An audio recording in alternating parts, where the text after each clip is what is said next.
कभी कभी इंसान का मन इतना अंधेरा हो जाता है कि वो सिर्फ गुनाहों के रास्ते पर चल सकता है। लेकिन अगर उस अंधेरे में एक दीपक जल जाए, भक्ति का दीपक, तो वही इंसान दुनिया को रोशन कर सकता है। ये कहानी एक ऐसे चोर की है जिसने मंदिर लूटा, भगवान की मूर्ति चुराई, लेकिन फिर कुछ ऐसा हुआ कि वो चोर ही संत बन गया। ये चमत्कार था, पछतावा, या फिर ईश्वर की माया? सुनिए, भक्ति की वो अग्नि जिसने चोर को संत बना दिया।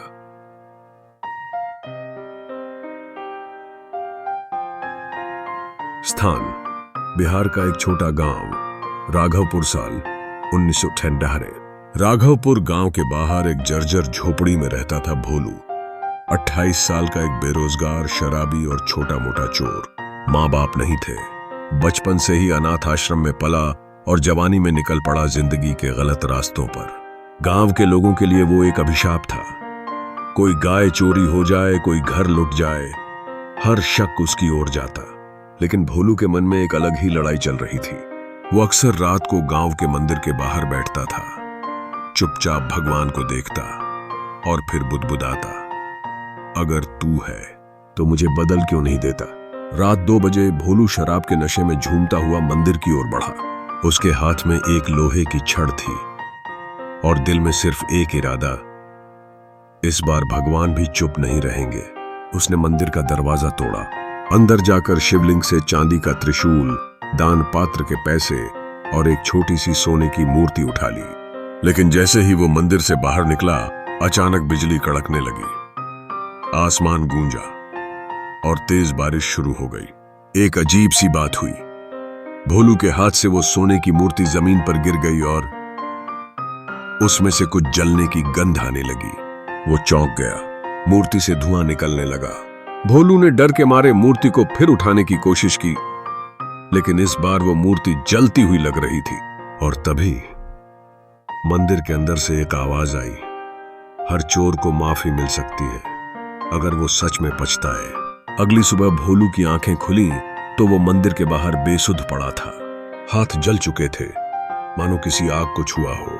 मूर्ति गायब थी, लेकिन मंदिर का दरवाजा अब भी खुला था। गांव के लोगों की भीड़ थी, पर किसी ने उसे कुछ नहीं कहा। पंडित हरिनारायण जी, जो गांव के सबसे बूढ़े और समझदार व्यक्ति थे, बोले, इस मंदिर ने किसी को श्राप नहीं, सिर्फ शिक्षा दी है।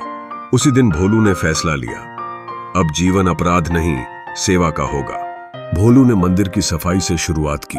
हर सुबह सबसे पहले आता और सबसे आखिर में जाता।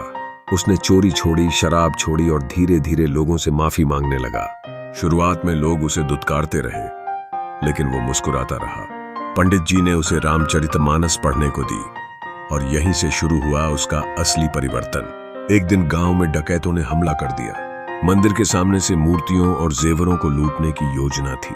गांव वाले भाग गए, लेकिन भोलू खड़ा रहा।